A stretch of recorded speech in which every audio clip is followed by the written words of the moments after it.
Oh, hello. Thank you for joining me and my tomato for Veg with Lisa live. I'm Lisa. This is most definitely live. This is indeed a tomato. I hate to tell you all, but it is not a veg, but that's okay. It is commonly eaten like a veg, even though it is botanically a tomato. But who's counting? So before I get started, please type in the comments, say hi, let me know that you're here and that you can see me and that you can hear me because I have so many absolutely beautiful fruits masquerading as vegetables to share with you today. It is indeed tomato season. Hi, Rob. Thank you for being here. It is indeed tomato season here in the US. And look at all of these beauties. I buy my tomatoes whenever possible at my farmers markets. And I got all of these at either the Rad River Arts District Farmers Market here in Asheville. Shout out to them. Thank you all. Or the West Asheville Tailgate Market, where I also tend to shop.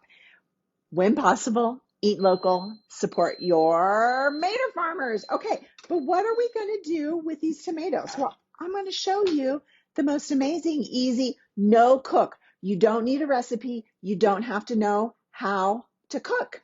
So I hear that a lot. Oh, I don't have a good recipe, or oh, I can't cook. I call baloney. All you need to do is go to the store or your farmer's market or out into your own garden and pick up the most beautiful, fresh, seasonal vegetable you can find and bring it home and eat it. And that's what I'm going to show you how to do today. Okay, so let me show you. Let me get you down here where I am. I hope that you can see that. So I'm going to dig into this one first because it's pretty soft and it feels like it needs to be used. And I'm going to show you how to make a couple of things. Maybe three. One, simple topping for bruschetta, pasta, crostini, you name it, it doesn't matter. This is so versatile. And that's what I'm going to show you first. I'm going to cut into this big. The woman at the farmer's market told me this was called Mr. Stripey. Isn't it pretty? I can't wait to see what it looks like inside. Oh my gosh, isn't that absolutely gorgeous? I tell you, the best thing to do would be to sprinkle a little salt on there and go, and bite it. But no, I promise I'm going to show you how to make a topping. So if you don't want to do bruschetta or you don't want to do crostini, you don't have to. This would be fantastic on pasta or rice or even as like a little fresh salsa or a topping. So I'm using a serrated knife. I think that's the easiest for tomatoes. And all I'm going to do is I'm going to chop this up. That is it. And then I'm going to show you what else I'm going to do with it. Oh my gosh, I wish you could smell it. It smells so amazing. Tomatoes are really nutritious for us. They are high in antioxidant, particularly in the antioxidant lycopene, especially when you're dealing with these red ones. Loads of water, right, which we need in the summer. We have a tendency to get hot and dehydrated and hot and sweaty in the summer. So tomatoes are good for that. They also have a good source of vitamin C, which you might have been able to guess just from the color. And also there's vitamin K and potassium. So really, you can't go wrong with these fresh tomatoes. Oh my gosh, they smell amazing. I don't even bother buying fresh, large tomatoes in the winter or in the off season because they're no good and it's not the same thing. And I want real, fresh, organic, heirloom when possible. They're just dripping out of my hands. Okay, so this is really all you need to do for our first, I'm going to call it a method and not a recipe. You know what? I'm going to get rid of some of this. Look at how juicy that was. I'm going to get rid of that so I don't slide my knife off and cut myself.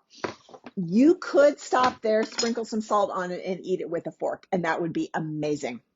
However, I'm going to add a little drizzle of extra virgin olive oil. Yum. I am going to add a little bit of salt, not too much, but remember we get most of our excess sodium from processed and convenience foods, not your own home cooking. And then, okay, some garlic. Now I'm going to show you another way to add garlic to your fresh tomato dishes, but for now, I chopped some up or minced it. I'm going to put that in there too. And then just a teeny little splash of balsamic vinegar, not too much because that can overpower it very quickly.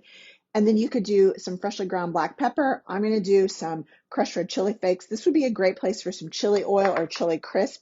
I love the Spice Witch chili oil and chili crisp, but I'm out, so I'm improvising. Okay, then all you got to do is give this a little stir and set it aside. And what's going to happen is the salt is going to draw out all of the beautiful juices from this beautiful Mr. Stripey tomato. The garlic is going to get nice and juicy. And hi, Deborah. It's just going to get absolutely delicious. So I've already made one with a red tomato. And look at that. You can see I had just as much in the bowl at the time. Oh my gosh, it smells so good. The garlic is really coming out. You can see how juicy it is. And you wouldn't even have to use all those juices, but I'm going to. So let me show you for my very first fancy, not so fancy dish. I'm going to spoon these tomatoes that have been marinating, if you will, onto a piece of really yummy fresh bread. It is so juicy, Rob. And then I'm going to sprinkle it with some fresh basil. Now, if you want, you could put basil in your macerating or your marinating process as well. Sometimes I do, sometimes I don't, because this kind of leaves it a little bit more flexible if you do it at the end. Okay, I'm going to make them all first, and then I'm going to sample them for you. Okay, a couple other options would be something called crostini, which is basically the same thing, except for I toasted my little bread. And a lot of times people ask me, oh, do you eat bread? Yeah, I eat bread, but I'm really choosy about the kind of bread I eat. I also buy my bread from an artisanal bakery or from a farmer's market. I got this from Heater House Bakery, I think they were called at the River Arts District Farmers Market. And this is a sesame bread that it does have white bread flour in it. It also has whole spelt flour and whole wheat flour. So I always look for something that's got a little bit of a whole grain to it so that it will give me some fiber to help slow that blood sugar roll and keep my blood sugar regulated. Just read the labels, because most grocery store breads are okay. So then it would be the same thing. Where did my topping go? So this is nice and crispy and crunchy. And I probably won't put as much juice on this. And that, my friends, is a crostini. Bruschetta on soft bread, crostini on toasted bread. All right, and then one more cool thing to do is kind of my version of a tomato sandwich. Now, you may like the tomato sandwiches of our youth, which was Wonder Bread, white bread, spread with mayonnaise, and then a big old thick slice of tomato and maybe some salt. If you love that, go for it. It's not really my cup of tea. So I'm going to show you. Instead of mayonnaise, I'm going to use a schmear of dairy vegan cream cheese. This is made here in Asheville where I live. Oops, I got it upside down. And what I love about this is just, I forget the ingredients. Here we go. It's just cashews, coconut milk, cultures, water, and salt. So there you go. No gunk. So just a really thin little schmear. They also make a truffle cream cheese that I was going to use, but they didn't have that at the market either. So I'm improvising. Use what you can find. Okay, now look at this. I already cut into some of these red, beautiful tomatoes. Look at this. And I love this because it's heart-shaped. And I think in French, tomato translates as love apple. Look at that. It's so juicy. Ellie, where have you been? You're late. Better late than never. I'm so glad you're here. Oh, I forgot something. Ellie distracted me. What you can do that I didn't do, let me show you. If you want. Oh, Ellie, are you really tuning in from Brazil? Holy cow, do they have fresh tomatoes south of the border right now? I don't think I'm on mute, Ellie. I think you're the only one that can't hear me. Rob, can you hear me? Okay, you can when you get your crostini. Oh, you've got me on mute so everybody else in Brazil can't hear me? Oh, Ellie, share the love. You can take a cut piece of garlic and rub it on your bread just to give a little essence of garlic as opposed to what your sister Emily would like. Okay, so I forgot that. You can do that if you want. Now, this is my tomato Sammy. You can sprinkle it with a little bit of salt, just a little bit, And again, if you have some Spice Switch chili oil or chili crisp, that would be awesome. I'm just going to do some freshly or some crushed red chilies. You could definitely do black pepper if you want. And then since I didn't put any basil on here yet, hi, Sunita. Oh my gosh. Sunita's tuning in all the way from Nepal. We've got quite an international audience going on here today. Uh, this is so cool. So sometimes south of the border where Ellie is, this might be called, I forget what, oh no, that's not south of the border. That's in Europe. I'm showing you how ignorant us Americans can be with geography.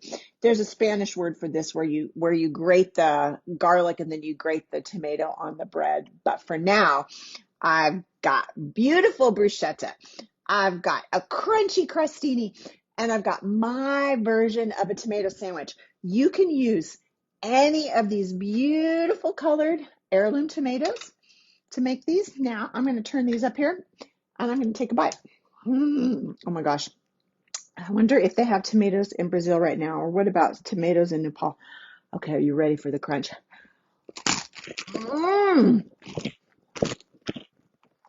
You don't need no fancy recipe. You don't need any fancy cooking skills. You need a beautiful, ripe tomato, maybe some garlic, some olive oil, a little bit of salt, some fresh basil, and some delicious bread. Thank you all for tuning in from all over the globe. Thank you for joining me for Veg with Lisa Live. Now, if you excuse me, I've got a tomato sandwich to eat. See you next time.